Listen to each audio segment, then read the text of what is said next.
Hi, my name is Dr. Keith Joyner, and I'm a retired Group Captain and former Director General of Test and Evaluation for Australia's Defence. I now teach test and evaluation techniques at the University of New South Wales in Canberra at the Defence Force Academy. While I was looking after testing in Defence, I observed the United States Defence introduce mandatory consideration of certain test design and test analysis techniques in their test planning from about 2009 onwards. The United States Defence made competency in the use of these test design techniques mandatory for the acquisition and test staff who do test planning. Australian Defence hired a US firm to teach these test design techniques for 3 years, from 2012 to 2015, but achieved almost no recorded use of the techniques in their testing. This I attribute to my failure back then in the education for the necessary policy, mentoring and ongoing funding. The test design and analysis methods have their pedigree in the field of designed experiments and multi-factor and multiple response statistical regression. Such techniques create highly efficient test plans by mathematically creating the most independence between all test factors and leveraging the most possible information from every test run in a way that is impossible for the average practitioner to do mentally. The analysis process creates rigorous probabilistic models that help optimise either design factors in developmental testing or operational use models in operational testing. Now that all sounds complex, and it was until recently almost the exclusive domain of university research or very large design firms who could invest in the intellectual capacity. However, like in many other fields, modern software packages and relatively simple guidance has made these techniques readily achievable by all industry and defence test practitioners. I've seen technicians who have not done mathematics beyond Year 11 be trained in the use of these techniques in just a week and then apply them to their workplace under mentoring over the following months so as to become competent. Often such test practitioners have an inherent understanding of the area that they test in, particularly that there is variance beyond the reporting of simple means, but they lack the tools to improve their testing and their reporting. When given education, they quickly see the efficacy of these techniques in generating efficient test plans and in analysing the relationships between test factors as soon as test results are generated in the field. In early 2016, I was able to adopt a course in these new test design techniques into the University of New South Wales and offer it to defence and industry students as a subject under the master's programs in project management or systems engineering. Let me show you a little of what these students learn before I then come back to you in the end to wrap up. In the first days of the course, students learn to widely scope the test parameters of a new system. They choose multiple output responses and they learn how to limit noise. They do a proper analysis of the variance in their measurement system, and then they set up a test plan to screen the vital few input factors from the many possible factors. In particular, they look for factors that might impact only on the variance of the output metric, so-called spread shifters that affect quality or consistency. Measurement system analysis allowed us to critically evaluate our testing procedure before the actual conduct of the test itself. We were able to assess the validity of our input parameters to our robot, the parameters that we had initially established within our test model, and also ensure that any SOPs for the conduct of the operators were appropriate to allow for consistency of application. Using the measurement system analysis in our application with the robots, it allowed us to understand the interactions between the parameters that we had inputted into the robots and other variables such as tracks that we were utilising, that being 3 different tracks, which were different by the amount of straights they might have, which allowed for speed, or perhaps the number and the type of curves that were on the tracks. Using the measurement system analysis allowed us to greatly refine our testing. This allowed us in the subsequent activities to stay focused on what was important to measure and how to measure it, and ensured that we stayed within our planned variations that were predicted via our model. Using screening methodology and using the robots as a practice round, we were able to identify what the significant factors were that were affecting our model for the robot. This then allowed us to develop our test plan and focus in on those factors. So screening really helped us assist develop a model of the Polillo robot. It identified really early on what factors were going to be significant.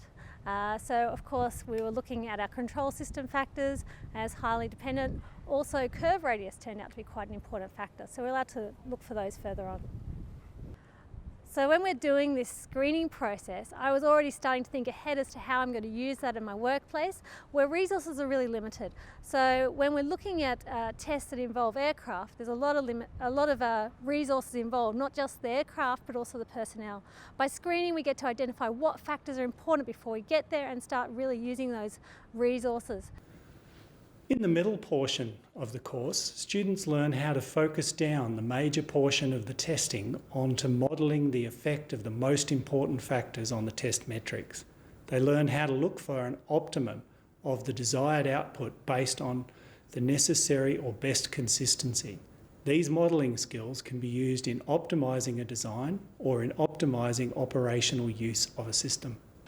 So the benefits of modelling from my perspective have been about how to develop a model that can better support decision making.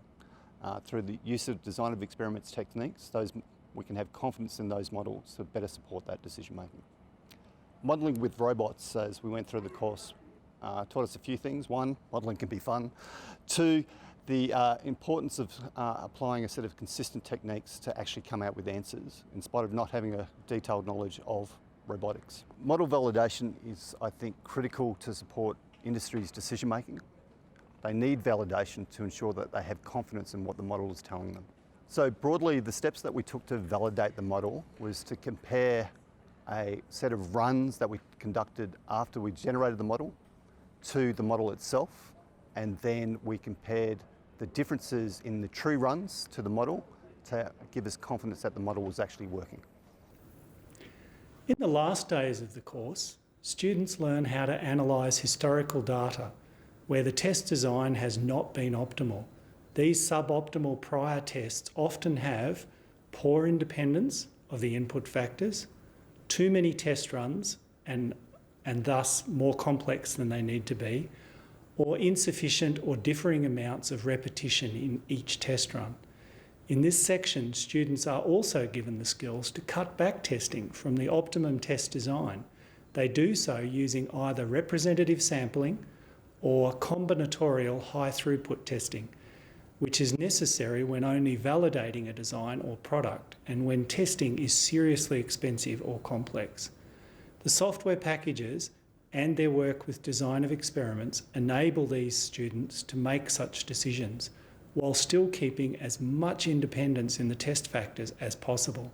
This is an important distinction from much of the suboptimal historical testing that is not informed and carefully orientated to maximum effect. Students learn how to determine how much the rigour in any such test is compromised and to compare test plans for their rigour and efficiency. Historical analysis is useful, obviously for looking at data sets that might have been collected in the past, but for me what I really found useful was that it allows you to go back and refine your model and include factors that maybe you hadn't looked at in the past and actually improve the accuracy of your model later. During the testing of the robot, the historical analysis allowed us to go back and deal with the issue that we had lost 3 or 4 readings whereby the robot hadn't successfully made it around the track. So by using historical analysis, we went back, changed the parameters a little bit, and were able to insert new data into our model. I took this course because I'm currently studying for a master's in satellite systems. I'm just going into my thesis now, and so for me, I really wanted to take my research to another level. The historical analysis element of design of experiments assists in kind of really creating as strong a model as possible but then also being able to include results that might have been captured during other studies or other people, or also to fill in gaps in my research and really take that research to another level.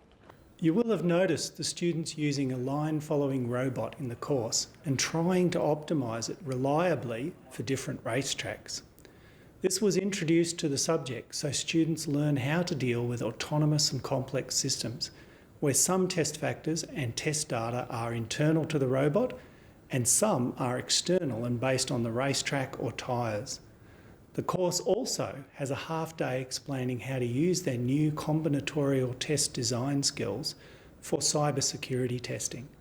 Cybersecurity testing in the United States Defence developed extensively between 2009 and 2012, and it has since spread to nearly every acquisition system and all developmental and operational test sites across the United States. Because the new test techniques were mandatory in the US Defence during this seminal period, cybersecurity testing has leveraged these new test techniques more than any other field. Students are taught to use combinatorial test planning with variation in the extent of rigour in the test plan, so as to provide resilience against software deficiencies and malicious threats to a set level of complexity that the customer can choose.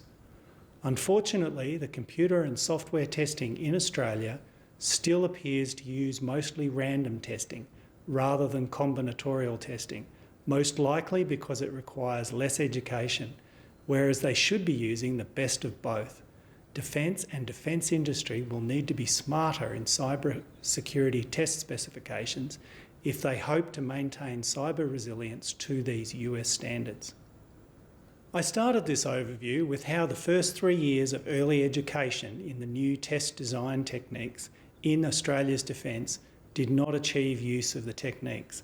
I'm proud to say that in the first 2 years of this new university subject in the advanced test techniques, there has been serious use in 3 of Australia's 13 defence test organisations.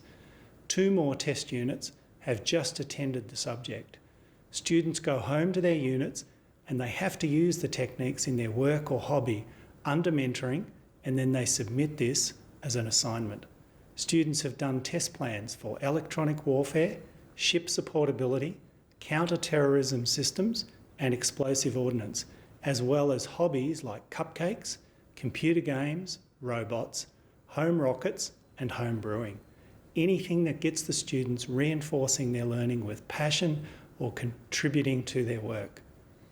I believe the recent better use of these efficient and rigorous test techniques in Australia is due to the collaborative and active learning in the classroom, followed by the mentoring and use in work over the following months.